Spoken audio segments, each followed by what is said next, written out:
Ladies and gentlemen, boys and girls, it's Diego coming to you live from the YouTube studio here in the Panhandle, Florida, near Pensacola, north of Navarre Beach. And I'm waiting for my K1 visa to get adjudicated at the Service Center in California, USA. Our NOA1 letter is dated April 18th, 2022. Now, this live stream is about, you guys, this is your YouTube channel to help you get through the K1 visa process. My prometida, my fiance is Karina. She is from Caracas, Venezuela, and she lives in Bogota, Colombia as a legal resident. She relocated from Venezuela to Colombia. So did most of her family. And I've been doing the live streams on Saturdays, Sundays, and Wednesdays at 5 p.m. every day. But that's making it difficult for folks that live in other countries. So at your advice, this is your channel, guys. This is your YouTube channel. So I have changed it around a little bit. So I'll do the live stream on Sundays at 11 a.m. I'll do the live stream on Wednesdays at 5 p.m. That's not going to change. And then on Saturdays, I'll do the live stream at 7 p.m. So that way we can cover all the countries in the world so people can have an opportunity to jump in, watch the live stream for a little while and ask their questions. For example, right now, people in Venezuela, Philippines, South Africa, Egypt, England, Nigeria, Oman, Greece, Cambodia, etc. Those countries, those folks now have an opportunity to watch the live stream at a time when they don't have to be up early in the morning, 2 o'clock in the morning. Okay. And Chopper Harley, see, Cambodia. What did I tell you? So you guys gave me, this is your channel. You guys asked me to change the hours around a little bit. And Chopper Harley is in Cambodia. And now he can watch us from Cambodia without having to, drink coffee to stay awake. Okay. Now, so let me go over the times again. On Saturday, I'll do the live stream at 7 p.m. Okay. On Sundays, I'll do it at 11 a.m. right now. And then on Wednesdays, I'll keep to the normal 5 p.m. And Nancy Fenilda. Hi, Diego. We got approved. How long for process to the MVC? Now you got to wait about 3 months, Nancy. And congratulations on getting approved with your NOA2 letter. Next step is National Visa Center. And you're going to have to wait probably 2 months to 3 months before you get your next communication. So be patient. Do like this. Kick back and do like this, okay? And relax. Don't get frustrated with the process. Just go with the flow. So anyway, folks who are watching us in Venezuela, the Philippines, it's almost midnight in the Philippines, okay?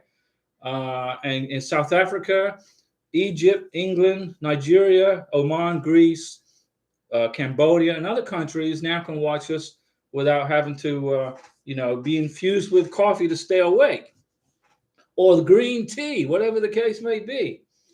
Nancy, yeah, be patient, Nancy. Once you get your NOA2 letter in the mail, okay, you don't lose that letter, okay? Don't lose that NOA2 letter. Very important. You're going to need that for the visa interview in the embassy. Which country, Nancy, by the way? Which country are you waiting on? Which embassy? Don't lose your NOA2 letter. You need it for your adjustment of status. You need it for the visa interview. All right. And then if there's any questions in the future, you might get questions on, you may have to give a copy of it. Edward Tubman Jr. Hi, Diego from Liberia. Hi, Edward. Greetings, Liberia. And Nancy is watching us from Indonesia.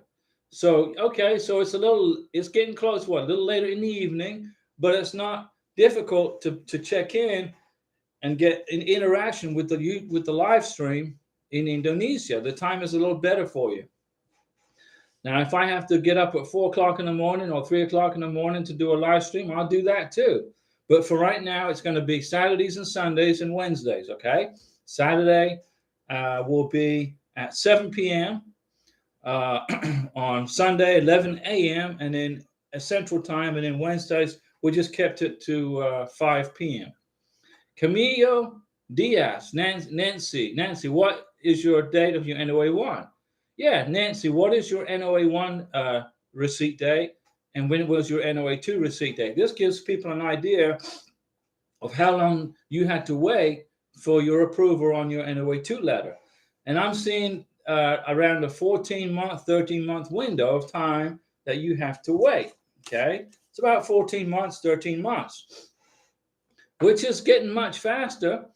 And by October of this year, October, November, and especially January of 2024, the process will be a lot faster. And hopefully Karina, my fiance, my prometida, is here in the USA by January. But, you know, we just go with the flow and we'll see what happens. Okay, Nancy, her NOA1 letter was dated April 8th, 2022. And her NOA2 letter was May 11th, 2023. Camilo Diaz, Diego, when are you expecting to get your NOA2? Well, I'm on my second K1 visa. So immigration probably has a lot of stuff they have to investigate in my visa package, you know, which I can understand. They want to make sure that the first K1 visa was terminated, everything was cleaned out, and they want to make sure my divorce decree is good and that, you know, she left the country. They'll probably do a check on the Customs and Border Protection. They probably have to go in the computer to make sure she left the country, she left the United States. You know, they can do that by checking the departure records. So that takes time. So with all that said, I would probably say first week of June, second week of June, we should be hearing from immigration. It depends on how busy they are, and it depends on how much work they have to do to investigate my case. You know, excuse me. The immigration folks are going to first make sure that my first K1 visa has been completely washed out of the system, and that, you know, we are divorced, which we are. I included a copy of the final divorce decree in my K1 visa package. And that they wanted to make sure that, you know, that she left the country. You know, I told them I wrote a letter and said that she left the United States. She's no longer living in the United States. She basically abandoned her green card. And so they have to make sure that that's real. So, you know, they have to investigate it. So it could take a little bit longer for my K1 visa, but that's okay. Let them investigate. Everything was done by the book. This is the channel of integrity, ladies and gentlemen. No shenanigans going on. And Camilo says, congratulations to Nancy. And Nancy says, thank you. You are next. So, yeah, congratulations to Nancy. And everybody watching right now, we want to see you get your NOA2 letter too. When you get your NOA2 letter, okay, relax. Don't get all hyper. Be happy. Have a celebration. But get into the hurry up and wait mode for the second time. This time it won't be such a long wait. Okay, now you just got to wait for the MVC to contact you, and then you can set up your. Once you get a case number, you can start processing your visa. And what you're looking for is the ready status from the embassy. Now, here's what I recommend you do: when you get your ready status, okay. You got all that, your case number and invoice number and all that information. Email the embassy in your country or in your beneficiary's country, and email the visa section and say, dear visa section, U.S. Immigration, I've got my ready status from you guys at the embassy. What do I do now? And then that way, immigration knows that you know your status is ready, and the embassy may bump you to the top of their waiting queue because you're being interactive and proactive with your case. If you don't interact with your case, immigration will just set it aside and work on the person who's being interactive and proactive. Do you understand what I'm saying? So when you get your ready status, email the embassy and ask them what's next. Give them a question. Include in your subject heading of your email your case number, your name, beneficiary's name, your date of birth, beneficiary's date of birth, etc. So that way they can find your case. You got it? So is this good? Is this a good idea to do the live stream at 11 o'clock in the morning, my time? You know, it frees up space for you guys to be able to join in and interact with the live stream at a decent hour, especially folks who are around the other side of the world. Although I believe in the Philippines, it's probably close to midnight, just past midnight. So hopefully that's not too late. But folks in Cambodia, South Africa, England, etc., they can watch it at a reasonable hour. Now, the K1 visa process is speeding up, guys. Okay, 12:10 a.m. here, subjected. Okay, 12:10 a.m. subjected. I'm going to guess you're in the Philippines or somewhere like that. Lizzie D. Diego, has USCIS officially increased the fees for the adjustment of status yet? May 30th. May 30th. So right now, no. But May 30th is when that goes into effect. And subjected responded, yes, they're in the Philippines. The beautiful Philippines. I got friends in the Philippines. I love the lumpia. Okay. And Karina and I are going to visit the Philippines, but not until she becomes a U.S. citizen. Karina is from Venezuela. She got into Colombia. Thank you. She got to Colombia 5 years ago. She became manager of a couple of ice cream stores. She's doing great. And then we met each other. And now we're engaged to be married. We're looking forward to getting married. And then when she gets to the United States, she's not going to leave the United States. Sure, you can leave the United States on your 2-year green card with an advance parole document or whatever document you need. But I don't recommend you do that. I did that on my first K1 visa. And the person got stuck in her home country. The immigration wouldn't let her back in the United States. And that was part of the beginning of the end of everything, for me anyway, and for her. We just terminated everything, okay? So don't leave the USA once you have your 2-year green card. Don't take the chance, okay? Stay in America. Get your 10-year green card first, and then if you have to go back and visit family, we understand you miss your friends and family. Wait till you get your 10-year green card. That is my advice, okay? To protect you. I was at Fort Lauderdale. I was at the airport in Fort Lauderdale. I had just arrived in the United States from Colombia.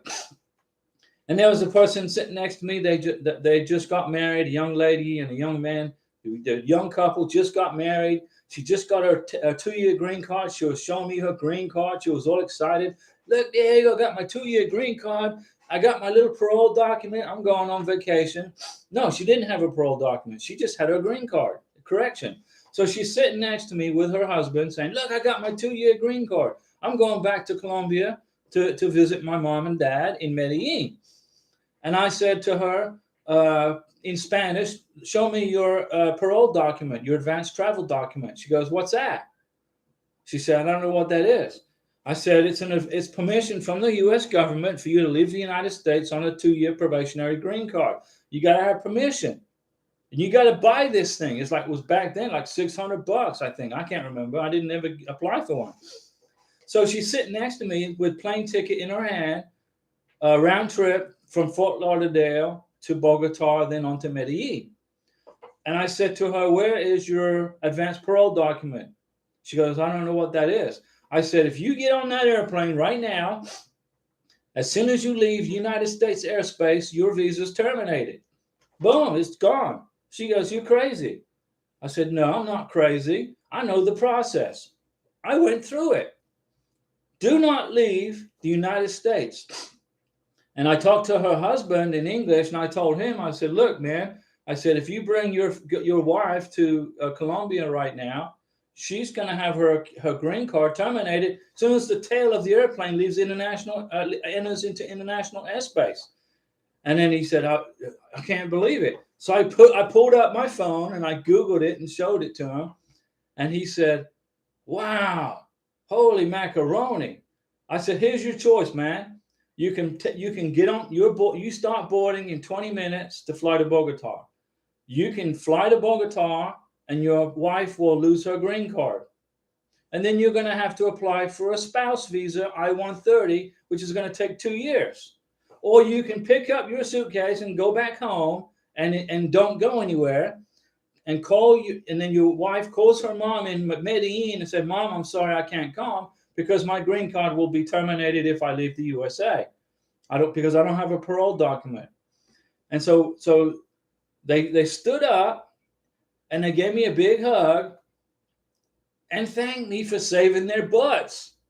I saved that guy from a 2-year wait on a new green card process for an I-130, using I-130 instead of K-1. And in subject, it says all countries outside the USA for that rule. Every country. If you are in the USA, you got married on the K-1 in 90 days, which is good. You filed your adjustment of status within 3 months, which is good. And you get your 2-year green card. Stay in the United States of America. Don't apply for the advanced parole. Don't even waste your time because immigration can block you from coming back in the United States, even with advanced parole. The immigration officer, the Border Patrol guy, could say, "Nah, you can't come in." Then you're stuck. Then you have to return back to your home country, and then your husband has to apply for this I-130 spousal visa. Don't do it. When Karina is in the United States of America, here in the sweaty hot Florida, she's going to stay in sweaty hot Florida until she becomes an American citizen. We're not going to take the risk, okay? Immigration right now is very, very, very touchy. They're very touchy. But they seem to be picking on people who are here legally. Everybody else, come on in. But if you're here legally, they're giving you a hard time. They even give me a hard time sometimes. I'm an American citizen. And they give me a hard time because I've been in Colombia for 5 or 6 months. Why were you out of the country so long? Well, it's none of your business, actually. I'm an American citizen. I can stay out of the country as long as I want, dude. But I'm respectful. Okay. And I say, well, I was with my fiance. She's going through K-1 and I wanted to spend 5 or 6 months with her. And the immigration officer said, okay, come on in. Like I wasn't going to come on in. What is he going to do? Stop me from entering my own country? Seriously. These guys are hardcore, some of these immigration officers. And I get hassled by immigration in Colombia sometimes. When there's this one immigration officer, a young lady, who she doesn't like me for some reason. I guess she doesn't like Americans. And every time she checks me in, I have to go to a second person to check to make sure my passport's not a fake. I'm serious. And then the guy will look at my passport with his monocle and he'll look at her like, why is this guy here? Let him in. You know, it's not just the United States that have very strict immigration rules. It's the whole world. The Philippines, Colombia, Venezuela, Uruguay, Japan, the Philippines, every country in the world have their own finicky little ways about immigration, you know. So I explained all this to Karina, and Karina said, well, I don't want to go anywhere anyway. I'm in America with my husband, with me. When we get married, she doesn't want to go anywhere. We'll explore the United States, you know, we'll explore USA, good old USA, but we're not going to leave the country until she becomes a U.S. citizen, okay, which takes 3 years from the issue date on the 2-year green card. So you get your 2-year green card, your probationary green card. Then after 2 years, 3 months, back up 3 months from the expiration date. Then you apply for the 10-year residency green card. You become a permanent resident. Your probationary period is over. Your 2-year green card goes away. You get a 10-year green card. And then all you have to do is wait 1 more year and you can apply for U.S. citizenship. So it's 3 years. If you, Mr. Beneficiary, you guys watching this right now all around the world in 160 plus countries, if you become a U.S. citizen, if you marry a U.S. American citizen, you can get U.S. citizenship within 3 years. So the people that live in the Philippines and especially folks that live in like countries like Canada, Australia, England, the Philippines, Guyana, Suriname, those countries, you guys speak English already. So you don't have to learn English. You know, Karina has to learn English before she can even think about applying for her U.S. citizenship test. Because you have a civics test, you have a history test, you have a language speaking test, and you have a writing test. And when there's 100 questions that you could be asked, and out of those 100 questions, they'll ask you 10 questions, and out of those 10, you got to get 6 out of 10 right. So you can mess up 4. Okay. So right now, if you are a beneficiary living in an English-speaking country, like the Philippines, Canada, England, wherever, start getting ready for U.S. citizenship. If you want to become a citizen, you may not want to become a U.S. citizen. You may just want to be a permanent resident of the United States. You might be afraid, well, if I become a U.S. citizen, I have to give up my citizenship to my home country. No, you don't have to do that. The United States government allows for dual citizenship. You don't have to give up your citizenship. So you can become a British American or an American British, American Filipino, American Guyanian, whatever. It's no problem. But once you become a U.S. citizen, you get that blue passport. You don't have to worry about immigration hassles anymore. Well, not with the United States government anyway.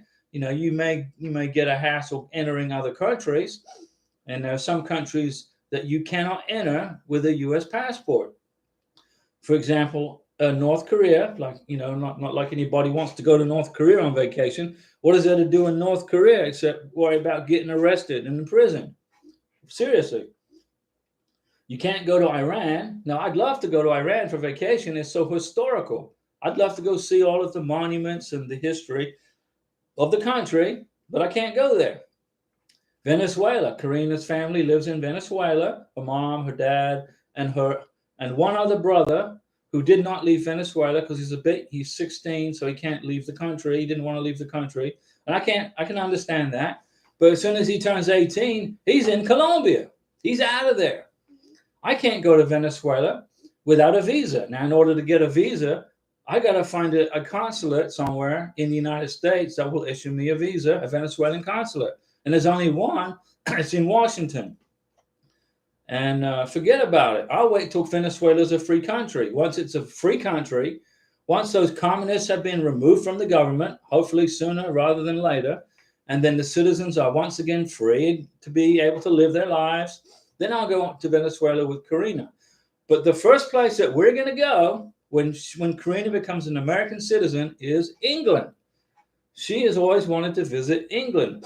So we'll go to England. Now, it's always raining and cold and miserable, the weather, but okay. She's used to that in Bogota.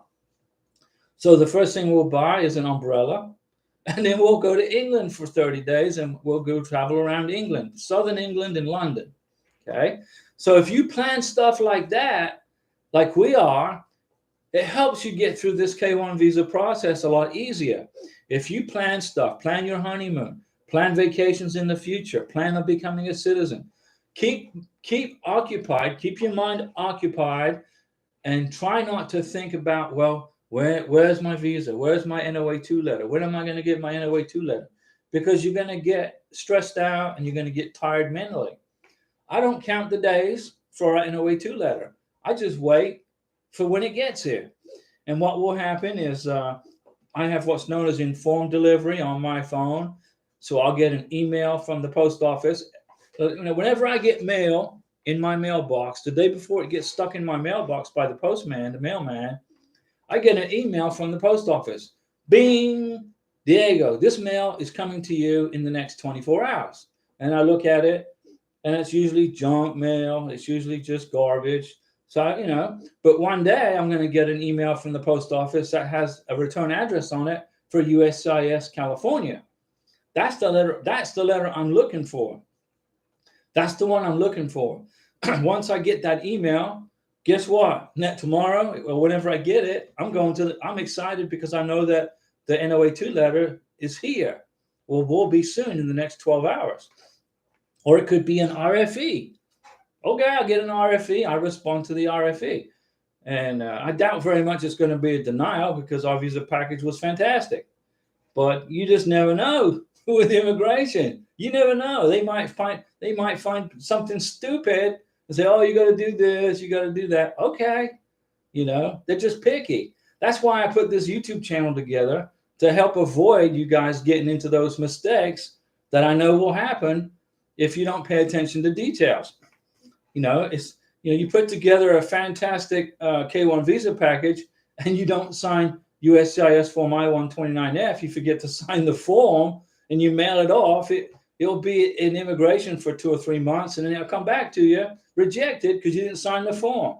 It's not denied, it's rejected. There's a big difference. Rejected means you didn't complete the paperwork properly and you have to resubmit it. Oh man, I just lost 3 months. So make sure you just follow the rules that immigration put in place and follow the directions, and you'll be fine. You'll get your K-1 visa. And folks that put in for their K-1 visa for starting on October will see a rapid turnaround, 6-8 months, not 2 years. There are people still waiting with November, December 2021 K-1 visas still hanging out there. And those folks need to be calling, hey, what's going on with my visa? Come on, get me adjudicated. Hey, Nicholas Sharma, Rise and Shine, Diego. Well, good morning, Nicholas Sharma. Now remind everybody where you are at. Which country are you in?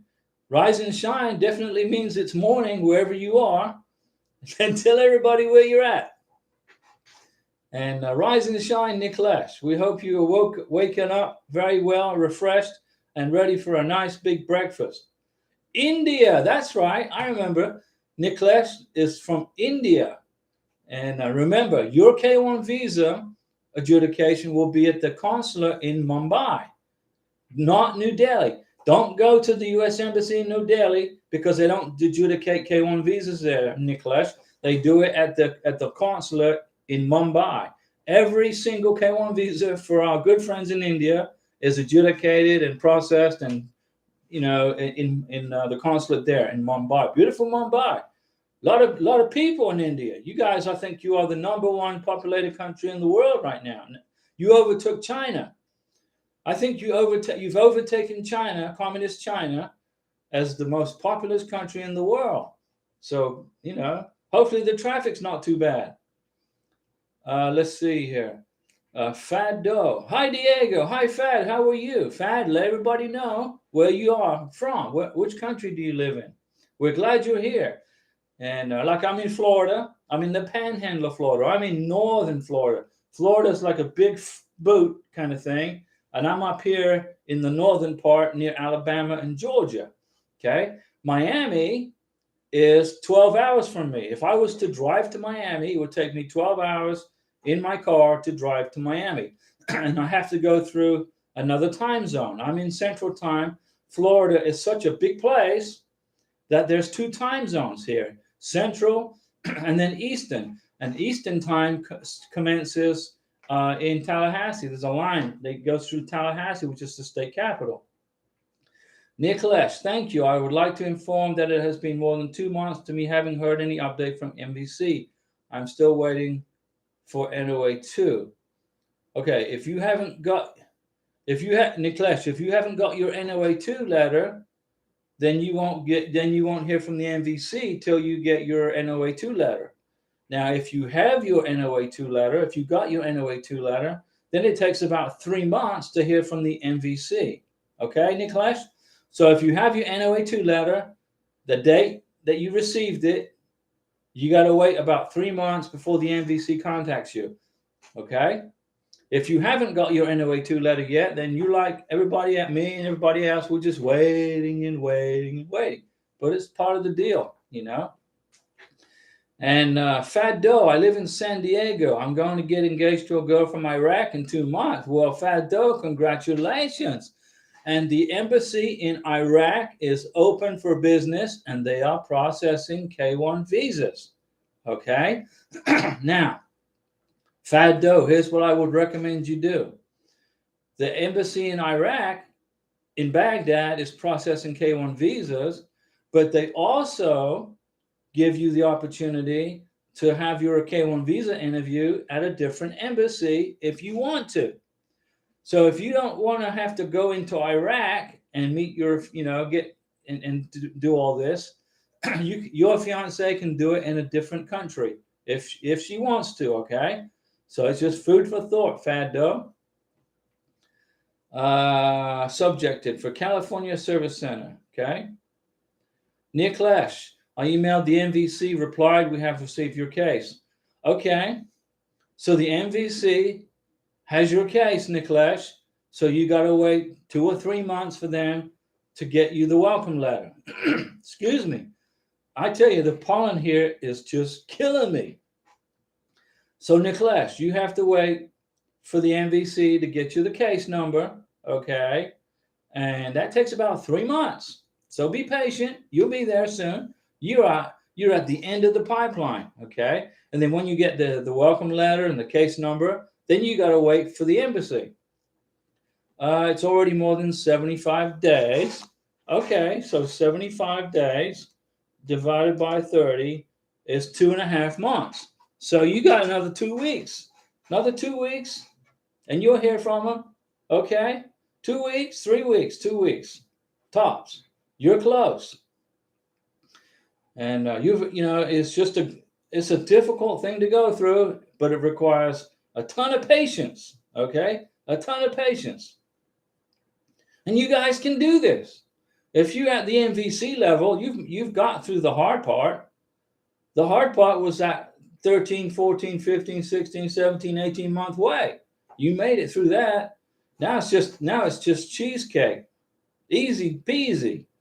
And but to our friend who's in San Diego, when you fill out the K1 visa I-129F, you don't have to have the interview at the embassy in Baghdad, Iraq if you don't want to. You can pick another embassy. But then that means your fiance will have to leave Iraq and fly to that country for her visa interview, okay? But, it's up to you if you want to do that. Iraq is a country that allows you to do that.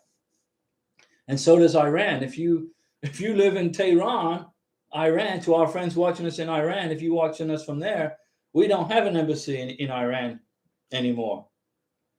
We don't have one. So you have to leave Iran for your K1 visa interview. Fado, I have a house in North Dakota, but I live in California. Okay. Will it matter as far as the service center? No, doesn't matter. Everybody's K1 visas are pretty much going to California. I heard the Nebraska Service Center takes less time to process. Yeah, but hardly anybody's K1 visa goes to Nebraska. 93% of all K1 visas are going to California Service Center. Just get used to that. I have a feeling in a year, in 2 years, 3 years from now, all the other service centers are going to be closed. And it's just going to be California that's open for K1s. Well, they're not going to be closed for other visa processing, but it'll be closed for K1. I think that in about 2 or 3 years from now, every K1 visa application will go to California. Niklesh, I truly wish you a great day ahead. Niklesh, I really appreciate you and your work. Thank you so much. Keep on making more videos. Niklesh, I'll never stop making videos as long as you guys watching them. If you're watching the videos, I'll make them. If people don't watch them anymore, then there's no point. But I will keep making the videos so long as you guys need me to help you through this process. Not everybody knows the K1 visa process. It's difficult. It's easy for me. It's easy for me. I can put together a K1 visa package in my sleep with my right hand tied behind my back because I know how to do it. I've done it before, and I've done it twice. I learned from my mistakes. I learned from stepping on my left foot. Ow, that hurt. Don't do that. I learned from my mistakes. And now what I'm doing is I'm sharing my knowledge with you guys to help you. So like our friend who in San Diego, Fad, when you fill out your K1 visa, you don't make any mistakes. And you get your visa approved quicker and faster and efficiently. And you get your fiance from Iraq into the United States. And we can't wait for that day. Okay? And she's going to find life a little different here in USA, in San Diego, compared to living in Baghdad or wherever she lives. We love the people of Iraq. We love our friends in Iraq. Good people. We just wish all the governments around the world would just calm down and stop picking on other people, other countries. So, Niklesh, we wish you a good day. Miguel, any May cases yet? No, not yet, Miguel. And there are 0 May cases being adjudicated right now. 0. Okay. there's still over 2,000 April cases that they're looking at, which is, including mine. My K1 visa is sitting on the shelf in California. They haven't got to it yet, but I'm sure they will. And when they do get to it, they got a lot of work to do. J Deep. Hello, Diego. How are you? And Karina, thanks for super amazing, informative videos and lives. I'm from India. Okay, great. We love our friends in India. Got NOA2 approved on the 11th of May and good luck wishes for yours soon. Well, thank you, JD. We are so happy you got your NOA2 letter. Outstanding news. Now you got to wait for the MVC. And that's another 3 months, but you can do it. Just watch our videos. Stay busy, Go say goodbye to all your friends in India. Go do the things in India that you have never done and that you should do, because you won't have that opportunity for a long time. When you get to the USA, you're going to stay here. Let's see here. April 2022. There's 2,000 plus still sitting on a shelf they haven't looked at yet. So they're getting into them. It's the middle of May? Fadu, how can I be sure about the embassy? I was told the embassy in Iraq is closed. She would have to go to Dubai. No, the U.S. embassy in Iraq, in Baghdad, is wide open. It's not closed. And the ambassador is a nice lady, very nice lady, okay? And the embassy's open. But I recommend that you schedule the visa interview for Dubai, okay? Because you never know with the volatility of the government in Iraq. Now, I got nothing against Iraq. I love the Iraqi people. But the governments around the world, in some of these countries can be a little volatile. And you never know, one day, the embassy in Iraq could just suddenly close. Look at Sudan. The embassy in Sudan, boom, closed. Okay, you never know what could happen, right? So I recommend when you fill out your K1 visa package, FAD, you put down, I think it's on page 3 of the I-129F, where do you want to have your visa? Where does your fiance want to adjudicate her visa? Put Dubai. And that, I don't think there's going to be a problem in Dubai. Dubai has been a very peaceful, loving, calm country for the last 100 years. So I think we're good with Dubai. So I would put Dubai as the embassy of choice for your beneficiary, okay? But no, the embassy in Iraq is not closed. It's open. They're processing visas. But, tomorrow they may not. Miguel, when are the price changes happening, Diego? Well, they're going to jack the price up May 30th of 2023. Artur in Algeria. Hello, Mr. Diego. Hello, Artur. How is everybody in Algeria? We're having a blast here. We're getting a lot of information covered. We're explaining lots of things. We've got information about the embassy in Iraq covered. Sudan is closed. If you're watching us from Sudan, which I doubt very much you are, because I don't even think you guys have internet anymore, or electricity, or water, or food, or medical supplies, Sudan is basically gone the way of whatever. Most unfortunate. You got 2 military officers having an argument with each other, and they're destroying their country over their whatever. Most unfortunate. Fadu, you're awesome. Thank you very much. I'll keep you posted. I hope all is well, goes well for you and everyone. Yes, Fadu. Karina is at work right now in her ice cream store in Bogota. She's probably, I didn't tell her I was going to do a live stream at 11 o'clock in the morning. So it's 11 o'clock in the morning in Bogota. We're on the same time. So she's probably surprised. She probably got a beep on her cell phone. Ding, I'm live. So she's probably watching me on her phone, but she just can't hear anything because it's so noisy where she works at. So she can watch, but she can't hear. Let's see here. Artur, everyone is doing well in Algeria. Well, that's fantastic. Artur, you need to go do things in Algeria that you haven't done before. Like when I go back to Colombia, when I get the NOA2 letter, I'll stay in Florida and another month. There's a 3-month wait between NOA2 and the MVC. 3 months, okay, 12 weeks. So I'll get my NOA2 letter. I'll stay in Florida another month. Okay. And so which means I'm allowed 3 months in Colombia on my tourist visa. So I'll stay here a month.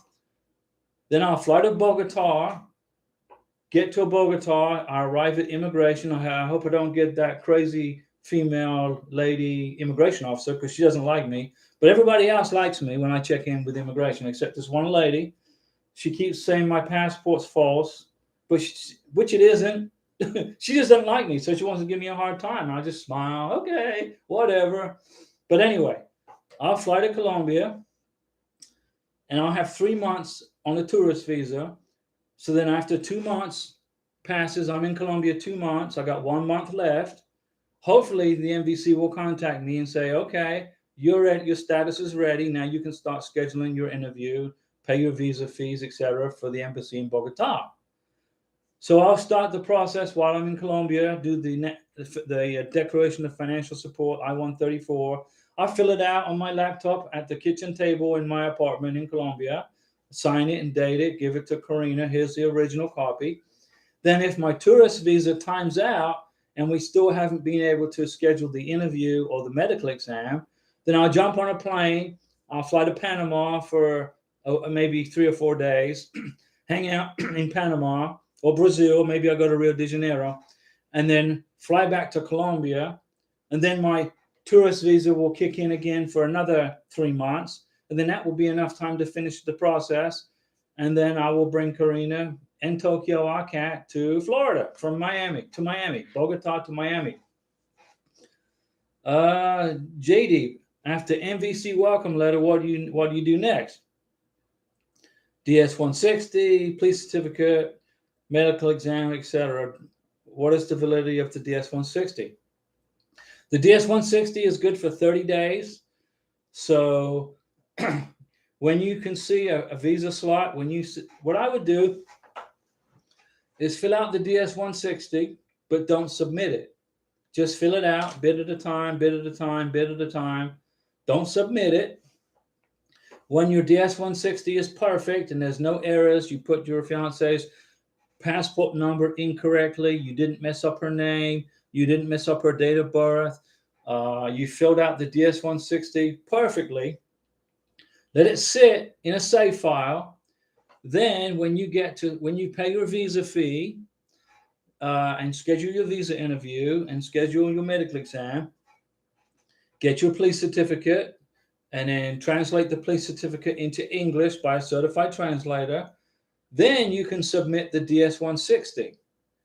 Okay, once you do that, but you don't want to submit the DS-160 too early because it's only good for 30 days. So does that help you, JD? You get the MVC welcome letter. What do? You fill out the DS-160, you save it, you don't submit it. You get the police certificate, or you can get the police certificate when you get your NOA2 letter. A police certificate is good for 2 years. The U.S. State Department has stated in a law, they put a law out there that says this police certificate is good for 2 years. Okay, so get it. Anyway, I've got Karina's police certificates from Venezuela and Colombia from a year ago, so they're still good for another year. But we'll get new ones when I get the NOA2 letter, because I got her police certificates for Venezuela and Colombia and submitted them with the K1 visa package. Now, you don't have to do that, but I did that. So immigration can see that there's no problems with Karina. Okay, she's good. No, DS-160 is 30 days. It's good for 30 days, Gary. Now, the visa is good for a year once you pay the visa fee, okay? Unless they've changed the rules and once you pay the visa fee. But there's a 30-day limit on the DS-160, so just fill it out and save it and don't submit it. But your I-797, okay, your I-797 NOA2 letter is got a 4-month window of time on it. If you look at your NOA2 letter, it says this visa expires in 4 months. But once you pay your visa fee to the embassy, then you have a 1-year extension on your I-797. J Deep, Fabienne, Mr. Diego. Hi, Fabienne. How are you? JD, if I got police certificate in bilingual like Hindi and English, does it work, or still need a certified translated one? No. If the immigration officer can read the police certificate in Hindi and English on the same, it's on the. I believe with the Hindi, it's the same form. It's in Hindi, and then underneath it's in English. If I'm correct me if I'm wrong, but I believe it's the same form. So you don't need to get a translator. Beverly Kawak, watching from Mindanao, Philippines. Hey, Beverly, greetings. Now it's got to be what is it, like 1 o'clock in the morning in the Philippines now? I'm sure close to 1 o'clock in the morning, and we thank you for getting up. Fabienne, DS-160 is only available for 30 days, so my fiance did his DS-160 last. There you go. And what should you do then? What do you mean? After the DS-160, you should have your K1 visa interview scheduled. You should have your medical exam done. Get your medical exam done. The medical exam is good for 6 months, so be careful. It's good for 6 months.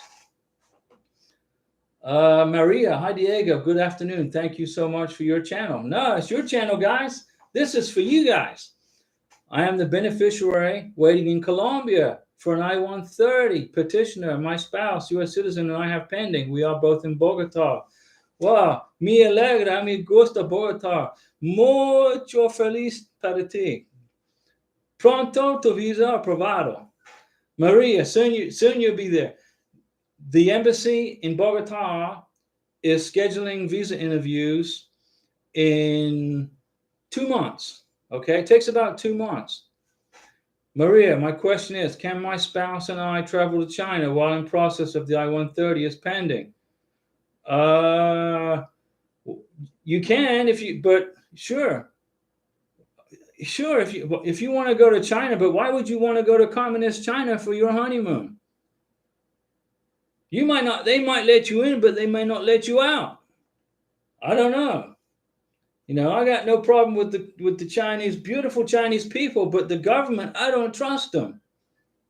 That's kind of high risk going to China, communist China.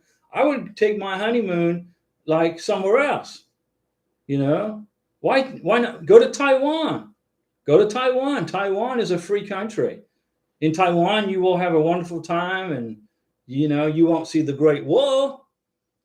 But Maria, it's none of my business where you have your honeymoon, but I would not want to go to communist China for my honeymoon. I couldn't do that. But I would go, if you want to go to an Asian country, go to Singapore, go to Taiwan, go to the Philippines, go to Indonesia, somewhere like that. Go to Japan. Japan would be awesome. But communist China? Why did you pick China? I'm just curious. Maybe this is the history of China. I don't know. Shanghai Chek. He ran to Taiwan, and they started. Anyway, Beverly Kawak. They not let you go, Maria, if no green card. Well, here's the thing. If Maria lives in Colombia, okay, and she wants to go to China, as long as she has a Colombian passport, she can go to China as a tourist from Colombia.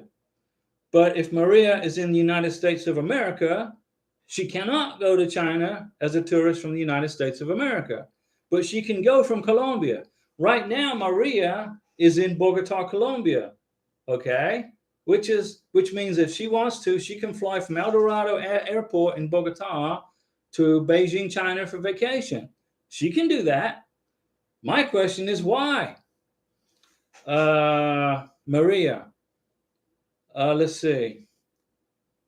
Our fear is that I would need to request for a C1 transit visa because we would need to transfer either LAX or Houston.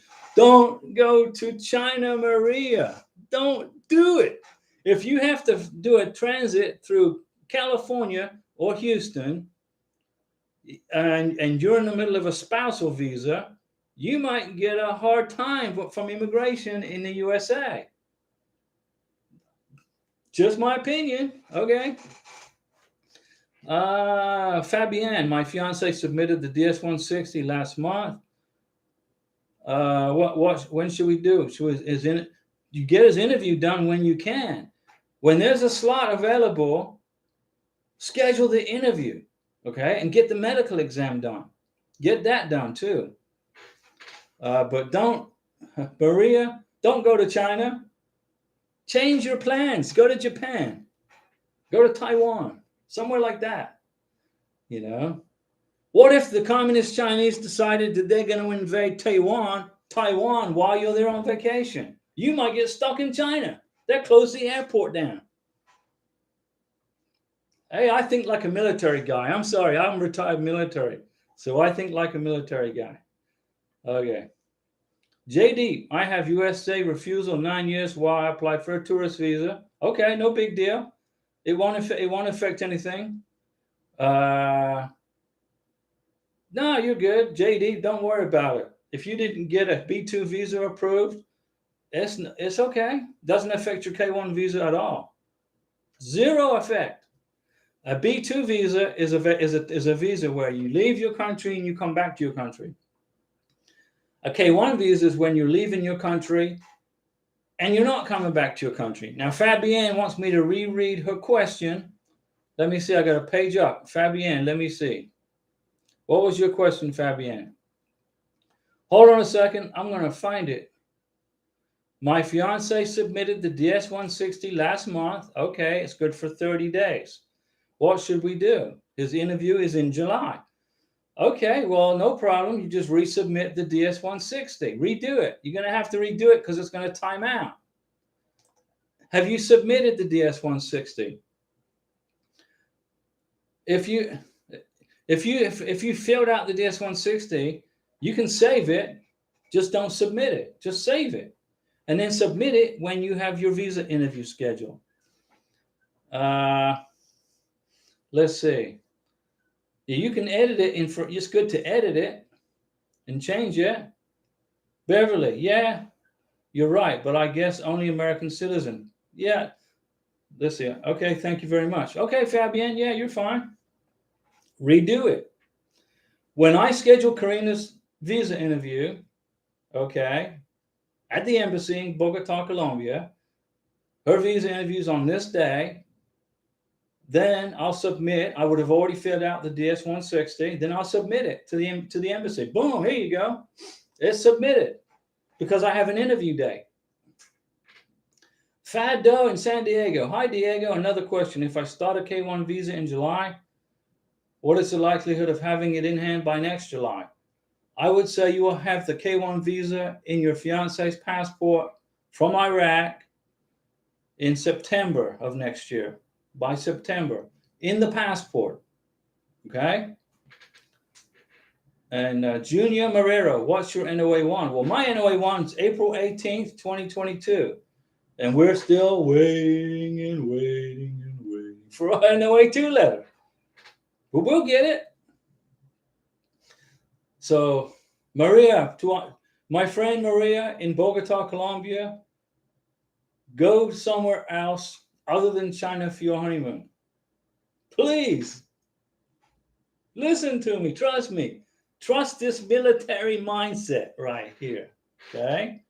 You could be in China on vacation and the Chinese government all of a sudden decides to blockade the South China Sea and stop all boats, U.S. Navy ships passing through the South China Sea. What if that happens? What's the United States going to do? They're going to do something, and you don't want to be in China when we do something, okay? We're not going to just sit back and let them do that. But it could happen. It could happen, okay? Stay away from China.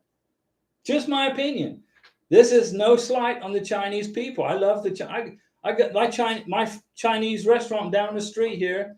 Happy China is what it's called. I get my chicken egg foo young there. Twice a month on Sundays, and they're good people. I'm glad they got out of China. They're right here in Florida. So, that's just my opinion, guys, on China. It's politically unstable to be there. I wouldn't want to go there. And then what are you going to do? What if you get stuck in China for 6 months? Then you got to get a police certificate from China. Oof. No. Go to Japan. Go to Japan. You'll have a much better time. And there's no pollution in Japan. China's polluted. The air is terrible there. In Beijing, you can hardly breathe because of the smog. Maria, our final destination was Singapore. Hong Kong flight is cheaper than Bogota, Hong Kong.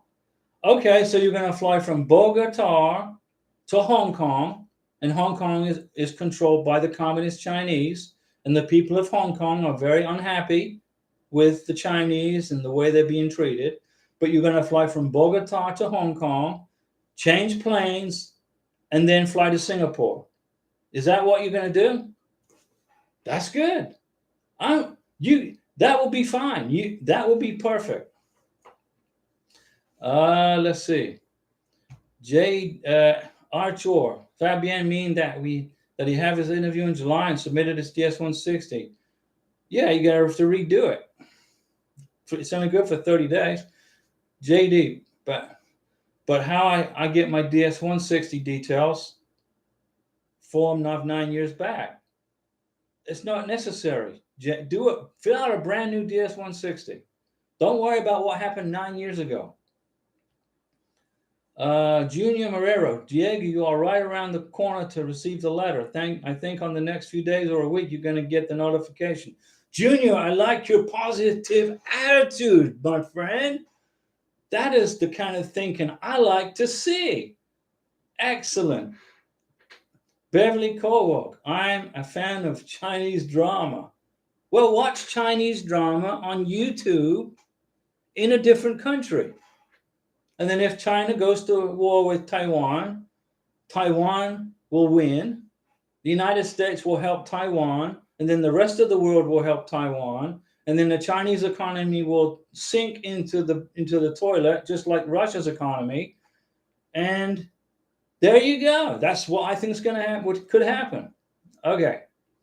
Beverly, no more fight because Philippines so close to China. Yeah, the Chinese keep stealing your fish in the Philippines.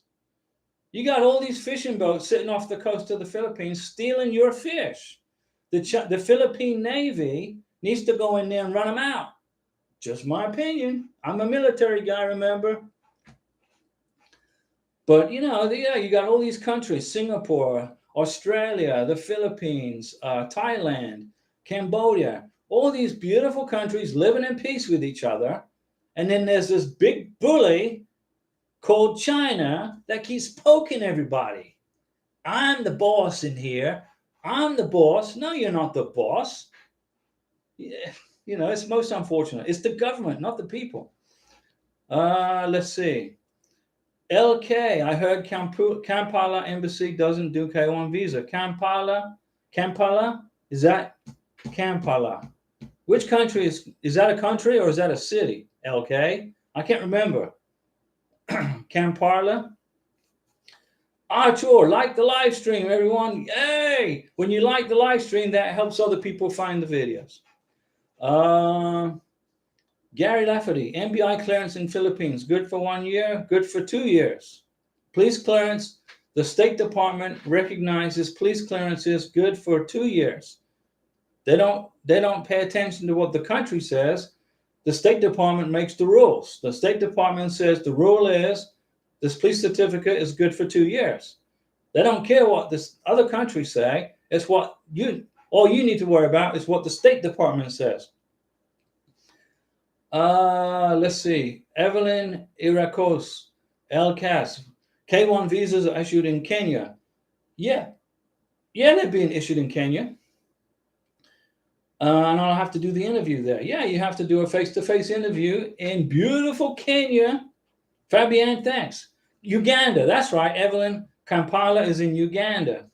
I don't know. I will do a video. In fact, I'll break that down. I'll make a video about Uganda so that everybody knows what the status is of the U.S. Embassy in Kampala. Okay, I'll do that. I'll make that probably tomorrow. Brian Gatward.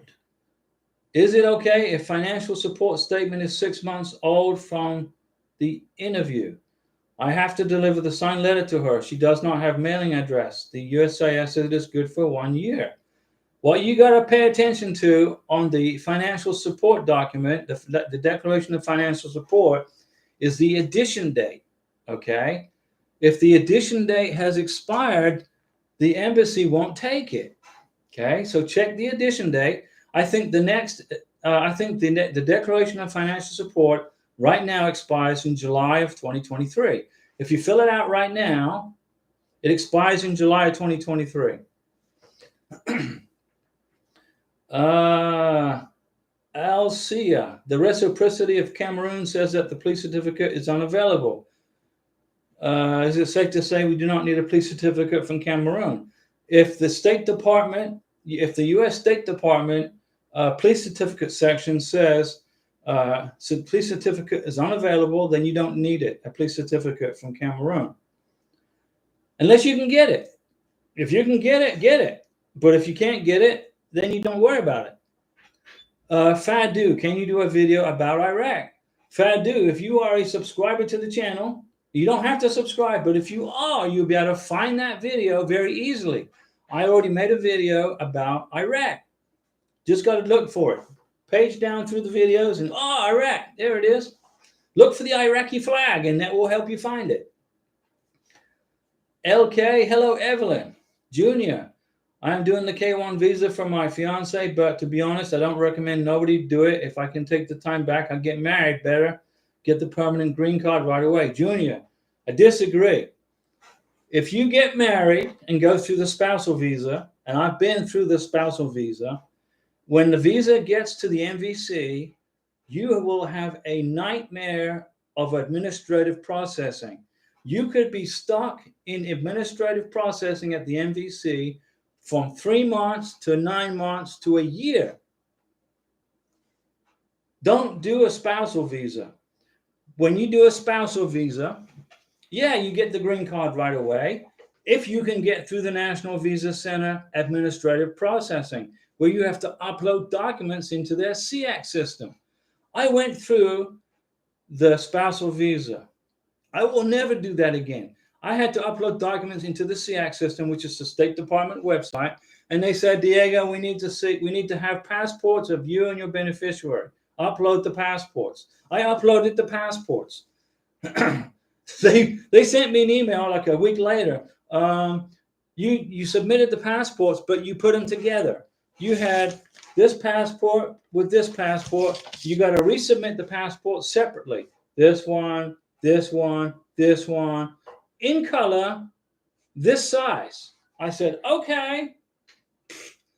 I resubmitted the passports to the SEAC system as they requested, and then an email came, and then guess how long I had to wait for them to look at my visa package? 3 months. 3 months passed, and they said, okay, you submitted the passports correctly. Good job. But you didn't we can't read the birth certificate translation. It's off just a little bit, and there's a bit of up in the top right-hand corner, a part of the seal is missing. So we need for you to re-upload it. And I'm thinking, okay, this will be just a couple of days. I re-uploaded the birth certificate. Guess how long I had to wait for them to get back to my case? 3 months. So now I'm waiting 6 months. 6 months waiting with an approved spousal visa, but the SEAC system didn't like my uploads. Then I uploaded it again, and they said it was good. And then I had to wait another 3 months past that before they got to my case. And then it took another 9 months to get a visa interview at the embassy. So I was waiting 2 years on a spousal visa. K1 visa, you'll be done and everything wrapped up in a year to 14 months. Starting in October, it'll be even less. Junior, don't do the K1 visa, man. Maria, Diego, my petitioner already filed 2022 taxes. averaging 36K. Can he extend his 2022 taxes to use those to send to the MVC? We filed petition last month in April. Well, no, don't do that. You can, yeah, he can upload them. No, here's what I would do. Okay, when you go to the visa interview, you go to the face-to-face visa interview in Bogota, make sure you have his 2022 tax return and his tax transcript. Make a copy of his tax transcript and his 1040 and his W-2s, 1099s, and his 2021. Bring those to the embassy interview in Bogota. You don't need to upload anything to MVC. Your K1 visa is in process. You don't upload anything anymore. All you do now is you wait for your visa package to get to Bogota. The MVC will get it. They'll give you a case number. They mail it to Bogota. It's easy. K1 visa is an easy process. The spousal visa is not an easy process. The spousal visa, you'll be on stress medicine if you go through a spousal visa. Let's see here. So Maria, wait till you get to the visa interview. You'll be fine, okay?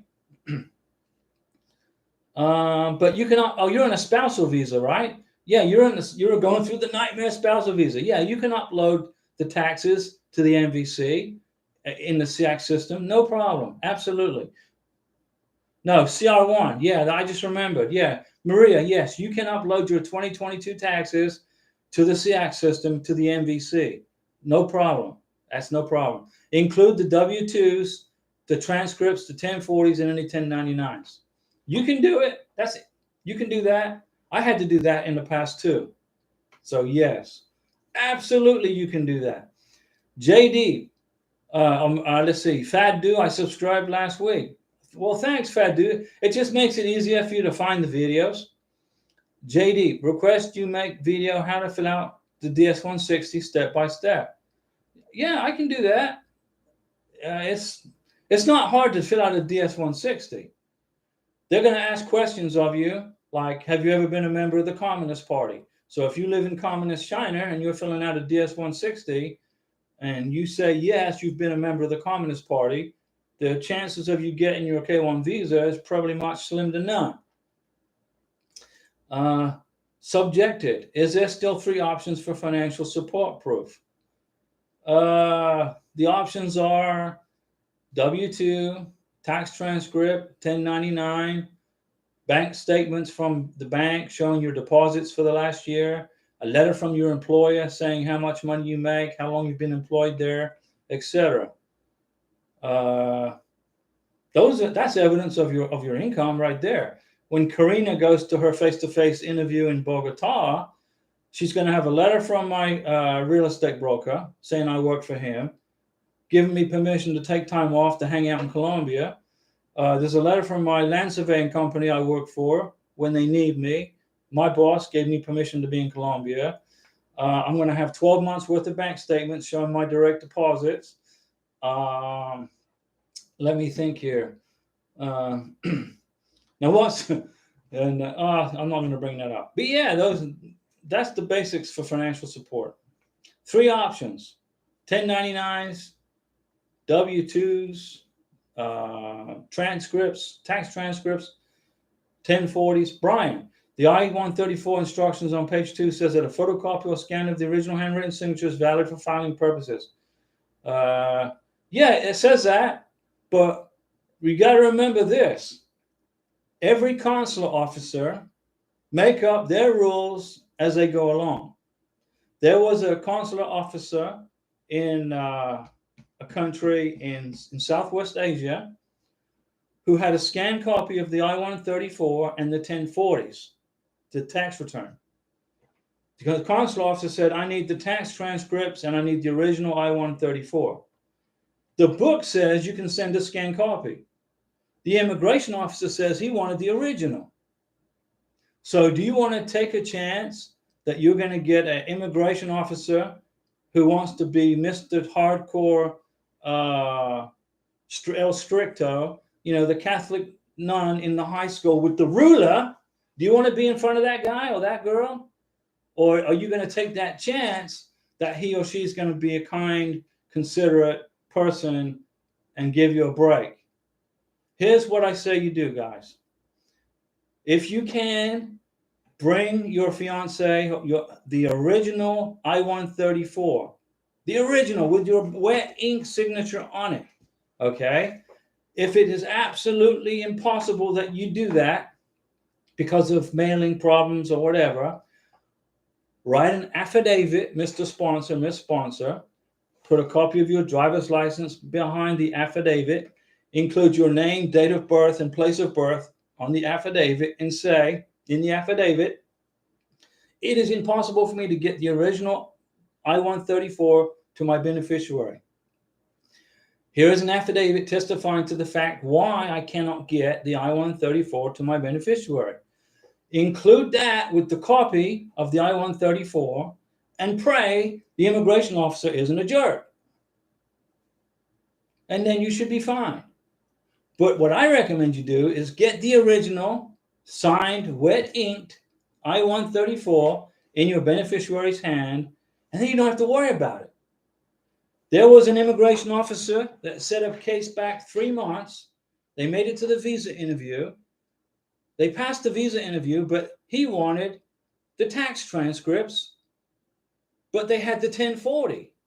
Now, the immigration rule book says you don't need tax transcripts. The immigration rule book says you got to have 1040s, W-2s, and 1099s. It doesn't say anything about tax transcripts. But this immigration officer wanted tax transcripts, even though the person had the 1040s in her hand.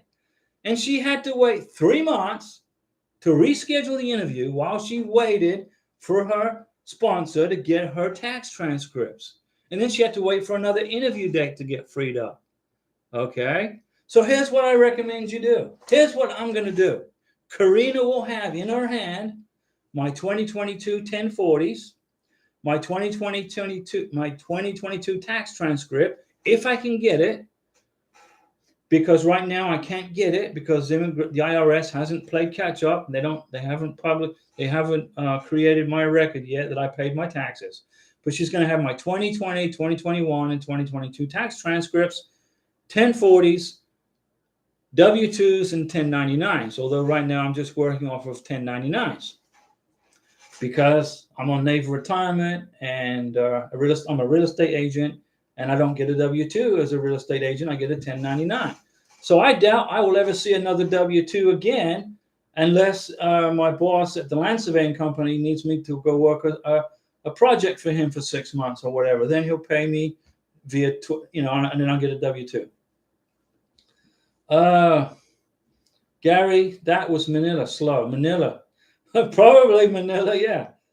Brian, thanks for the help, Diego. Should I send 1040s or tax transcripts? Send both, Brian. Get your tax transcripts, get your 1040s, W-2s, 1099s, send it all. Then let the immigration officer decide what he wants to look at. The immigration officer may say to your beneficiary, I need your tax transcripts and your W-2s. Or he may say, I need your 1099s, your 1040s, and your W-2s. Whatever he or she asks for, your beneficiary will give, okay? Karina will be sitting here with her documents on her lap, and she's ready for the question in Spanish. Please provide me Diego's tax transcripts for 2020, 2021, 2022. Boom, here you go. Please provide me Diego's 1040s, 2020, 2021, 2022. Boom, here you go. Plus W-2s, 10 and 1099s. Boom, here you go. Be one step ahead of the immigration officer. This person had 1040s, W-2s, and 1099s and got put back at the back of the line because she didn't have her sponsor's transcripts. And they're not required. The immigration book says they're not required. But this immigration officer said, I need your transcripts. And the immigration officer was in charge of that space. And his word is gospel in his space. Okay? LK, do you go to the interview with your NOA1 and NOA2 originals or copies? Copies. Bring copies. Get copies of your NOA1, NOA2, make copies, and mail them to your beneficiary. Copies. The originals need to be in a safe under an armed guard or in a Brinks lockbox in your house, so you don't lose them. Let's see, Brian, can I include retirement accounts? They can be withdrawn from if necessary. Sure. A retirement account, sure. Does the IRS tax you on your retirement account? Do you got to pay taxes on your profits from your retirement accounts, on the interest that you've accrued? Do you pay tax on it? If you pay tax on it and it's classified as income, and you can include it. Let's see, make sure I didn't miss anybody, okay? I was approved, Gary, I was approved K1 April 28th.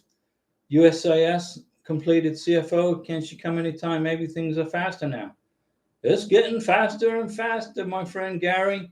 Time is passing quickly, and visas are getting approved every day, except today, because today's Sunday, and everybody's on vacation. They're at home or they're in church.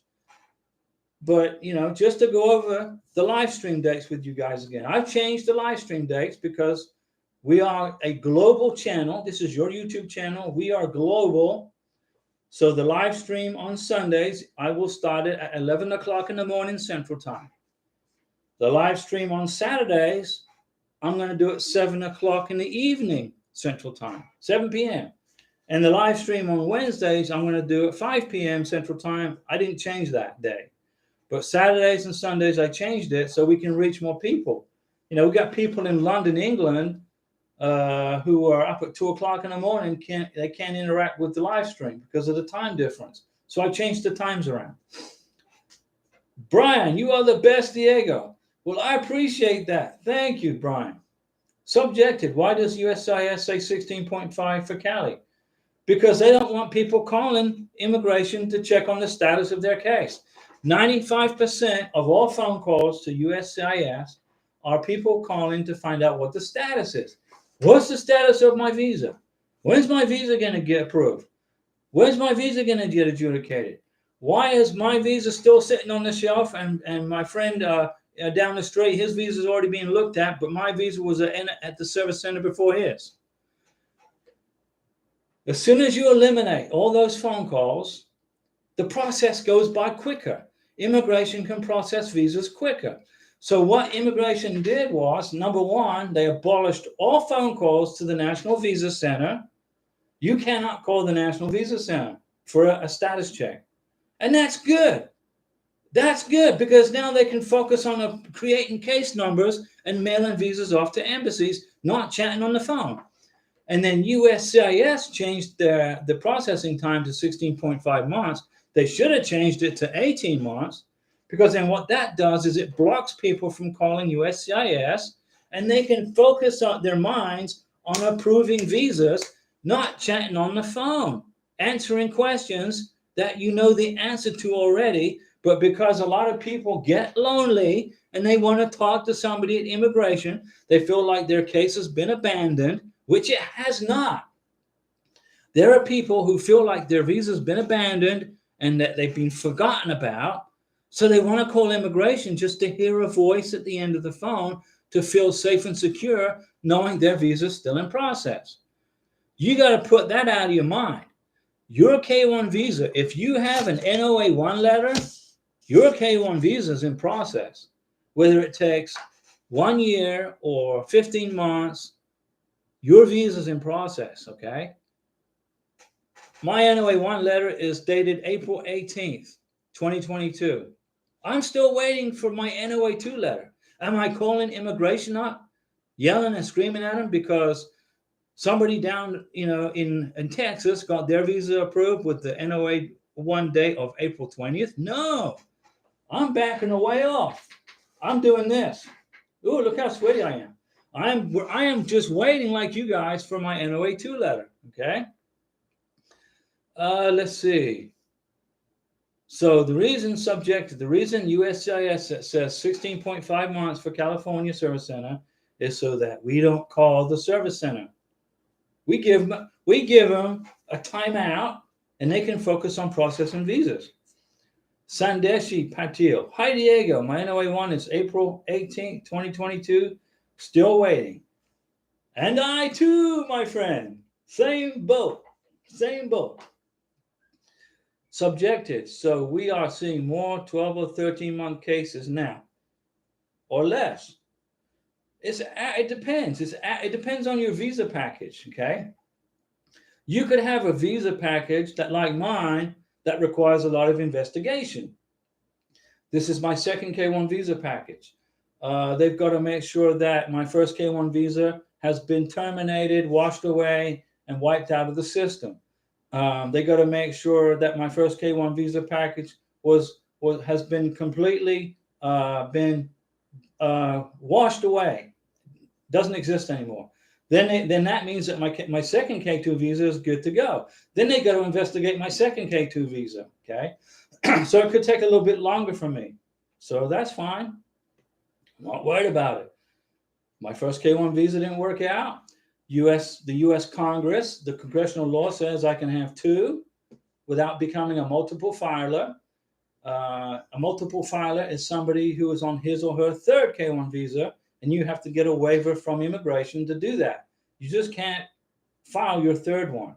You got to get permission from USCIS. I'm on my second one, so they're going to look a little bit harder, but it's not against the law. I'm within my rights. I'm not a multiple filer, so I'm good. So I just got to wait. Hannah 101. Hello, Hannah. How are you, Hannah 101? Good to see you.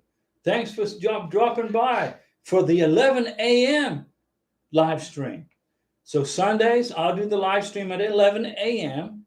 And that way we get more people from around the world are able to watch the live stream. People from, in countries like Egypt, South Africa, the Philippines, even Venezuela. Apparently there's people in Venezuela that can see me.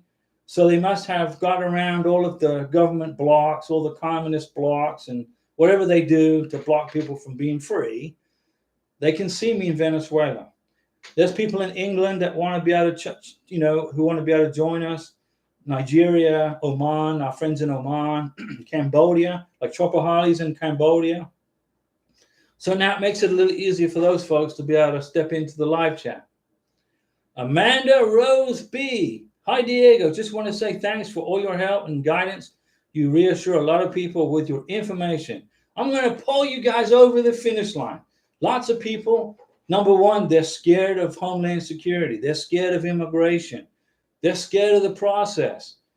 But don't be scared, guys. There's nothing to be scared of. Homeland Security is not trying to stop you from immigrating to the United States. They want you to come here. Well, if they didn't want you to come here, they wouldn't have the visa lottery, right? Remember, they have the visa lottery every October, the visa lottery. If the immigration didn't want you to come here, they wouldn't do that. They'd abolish it. So I'll help you through it.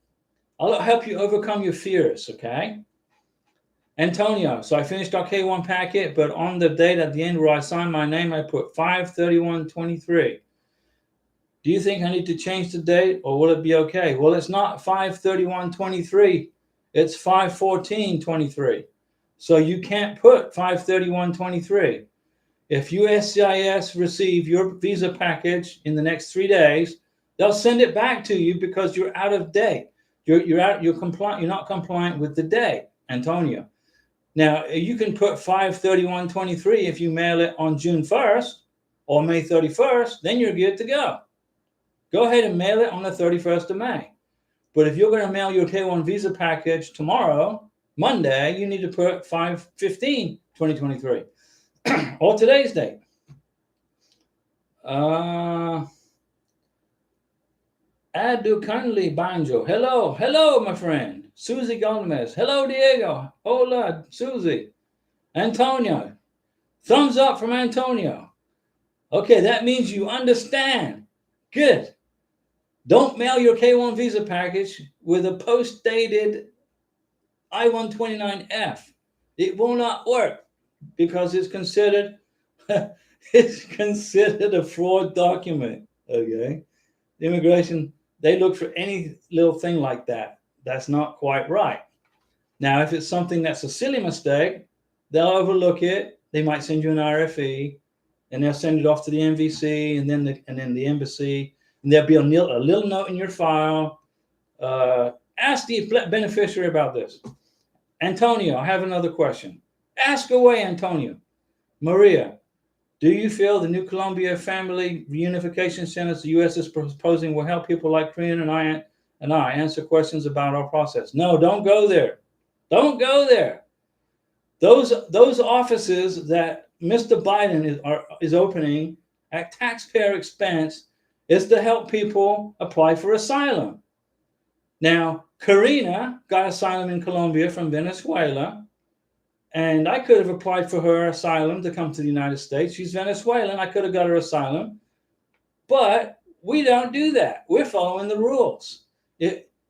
Why would anybody from Colombia want to apply for asylum in the United States? For what reason? For why? Colombia is a constitutional republic like the United States of America. They have, Petro's the president and he's a communist. Okay. They picked him. They elected him for 4 years. If they don't like his policies, he's only in office for 4 years. Then he's gone. And then they put a new person in there. Maybe this time around they'll hire a conservative. But Colombia is a constitutional republic. What is the excuse that people from Colombia have that claim asylum in the United States? What is their reason? Karina and I would love to know the answer to that question, because even she doesn't know. It's all bogus. It's all economics. Okay, it's got nothing to do with asylum or persecution. If Karina felt like Colombia was a dangerous place and she felt like she was going to be persecuted there, she would have went to Brazil from Venezuela, not Colombia. Don't even go near those reunification centers, okay? Don't go there. Stay away. Focus on the embassy, getting your K1 visa, or your CR1 visa, excuse me. 7 Angels. Diego, just stop by to say thank you for your information videos. You're welcome. 7 Angels, watch the videos. If you watch all the videos, you will have a error-free, stress-free, perfect K1 visa process. Daggy is in the house. Hello, Diego. I'm confused on MVC process. Does MVC process our case differently? Meaning some cases get number in 35 days, others in 70 days? Yeah. Some MVC may not be busy this month, and they'll get stuff done. Next month, like in June, they may not have anything to do. So you could get it done in 2 weeks. But in May, they're going to be busy. May's a busy month for the MVC. Busy. The embassy in Manila, Philippines in May is busy. Busy. Plus, it's the hottest month of the year in the Philippines in May. So everybody's sweating outside in the parking lot, waiting to get their turn in line for their interview. Rand Wheat, thank you for everything that you do, friend. No problem, Rand. Karina and I, we are here for you guys. Okay, we are here for you. And if you are scared of the process, don't be scared of the process. People who are scared of the process are usually people, who are afraid of the U.S. government, the immigration officers, the Homeland Security. They go on Facebook and see all these scary stories about what happened to these other people, when half the time it's a made-up story and just drama that was created out of the imagination of somebody to create drama. There should be no drama in a K1 visa, CR1 visa process. It should be a happy experience. Daggy, so it means we could get anything this month. Daggy, it depends. It depends, okay, on how busy everybody is at the immigration. Remember, there's 3 places: the service center, the National Visa Center in New Hampshire, and the embassy in whatever country. Rand Wheat, my NOA 1 date, July 11th, 2022. You're getting there. You're almost there, Rand Wheat. By July of this year, I would say by the end of July, first week of August, you'll hear something from immigration. How about that for a prediction? And I'm not Nostradamus. I'm Diego. But I'll give you, and I've been pretty close on on my predictions. I've been pretty darn close. Gary, I inquired MVC 3 months after NOA 2. Replied, your case was sent to Manila. I never got a case number from the MVC, not an approval nor an approval. Okay, you need to email the MVC inquiry and ask for a case number. Include your receipt number from your NOA 2 letter. You got to email the MVC and say, where's my case number? Where is it at? And then if the MVC say we don't have it, it was sent to the Manila embassy, you got to email the U.S. Embassy in Manila and ask for your case number and give them your receipt number.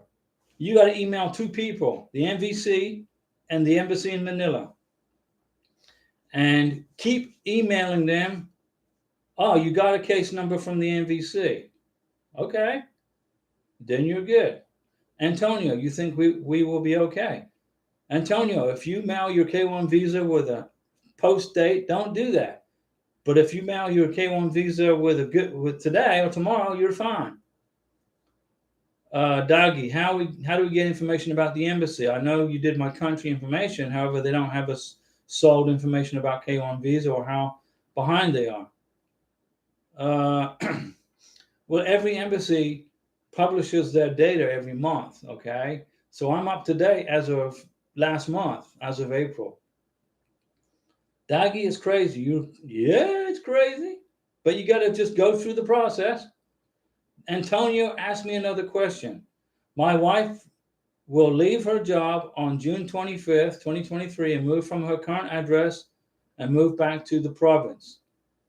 I will mail out the packet on 5/31/23. I put the end dates on the application. Okay, you can do that, but you got to make sure immigration do not get your K1 visa package today with a May 31 date.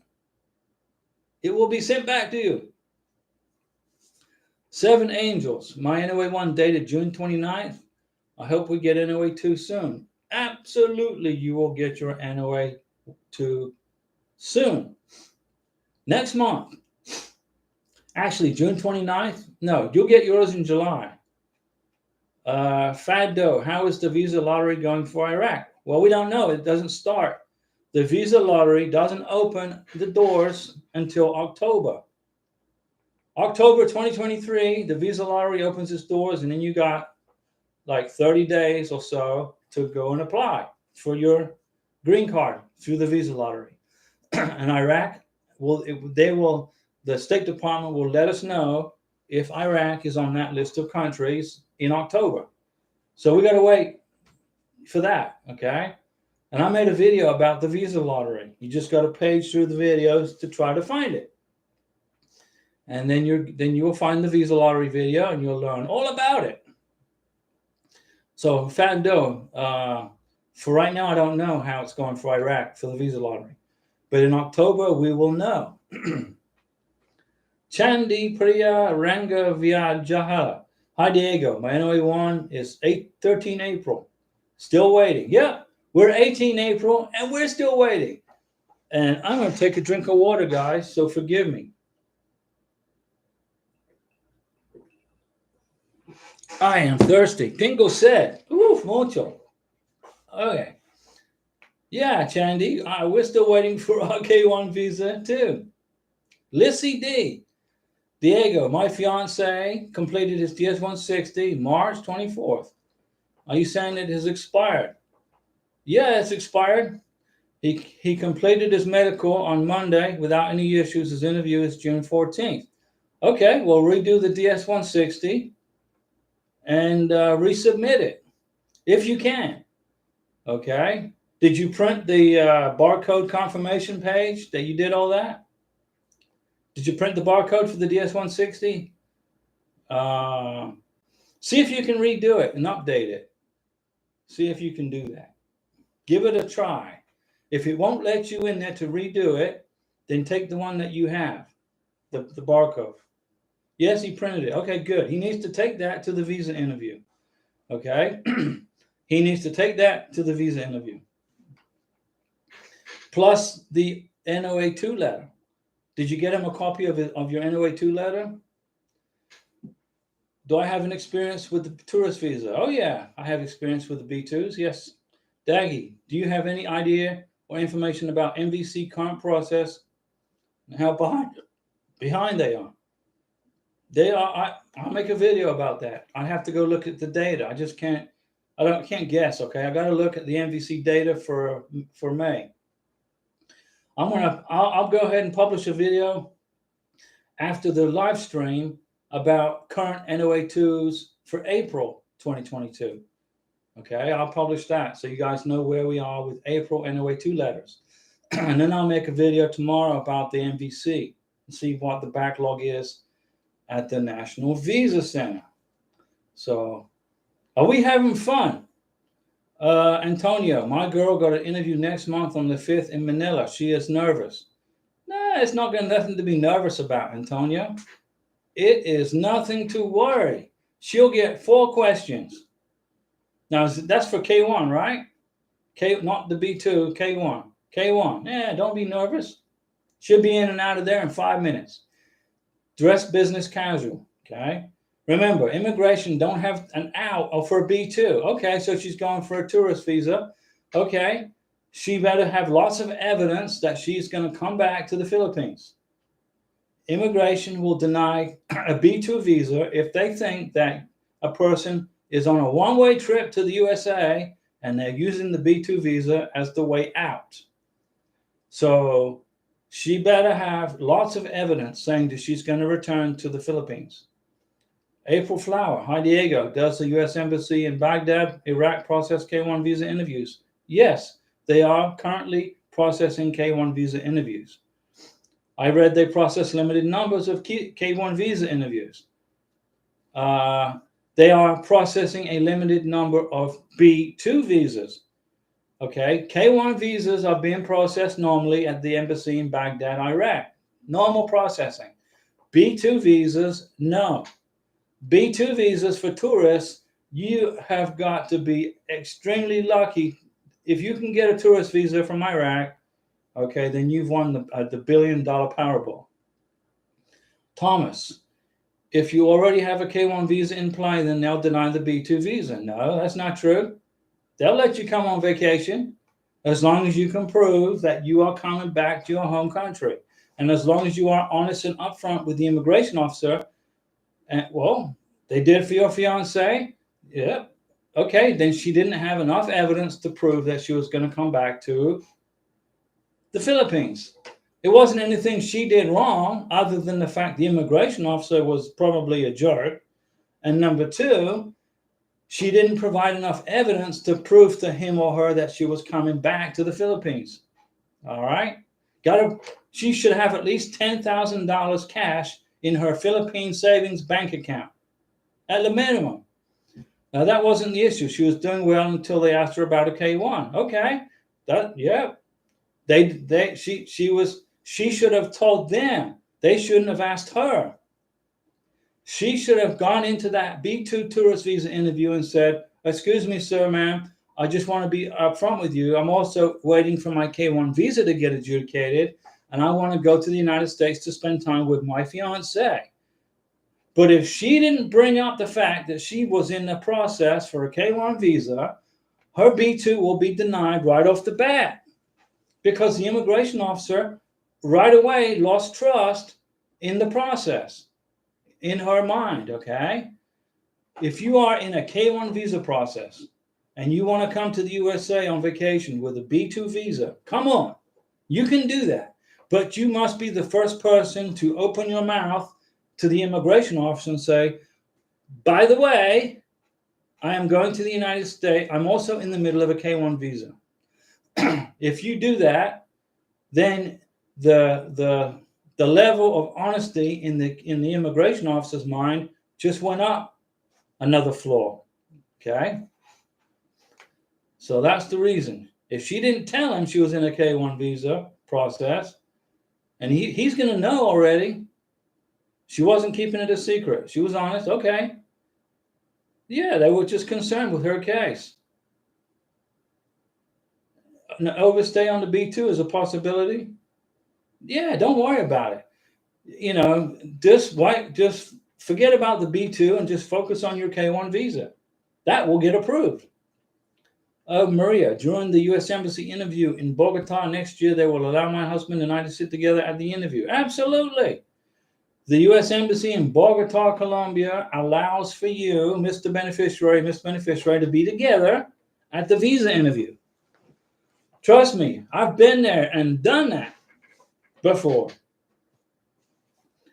And Thomas Farrell, same date as you, April 18th. Okay, Thomas, we're on the April 18th shuffle, man. We're in the April 18th shuffle waiting for our NOA2 letter. We're in the same boat.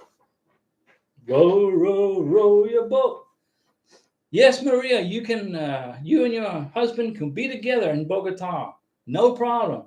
Get to the embassy early. Don't bring your purse with you. Leave all your stuff at home in Bogota, because otherwise they're going to just dig through it, dump it out on the table, and give you a hard time with security. Make it an easy process going through the security gate at the embassy in Bogota. In fact, last summer I went to the embassy in Bogota. I was there. I went there just because. Okay. Joyce Rose Thomas. Filed January 2023. When could I expect? January 24, Joyce. 1 year. So next year, okay? Antonio. So when she go for her B2, she needs to tell them about the K1 before the interview starts. As soon as she sits down in the chair, the interviewing officer will say, good morning, good afternoon. And then she'll reply, good evening, good afternoon.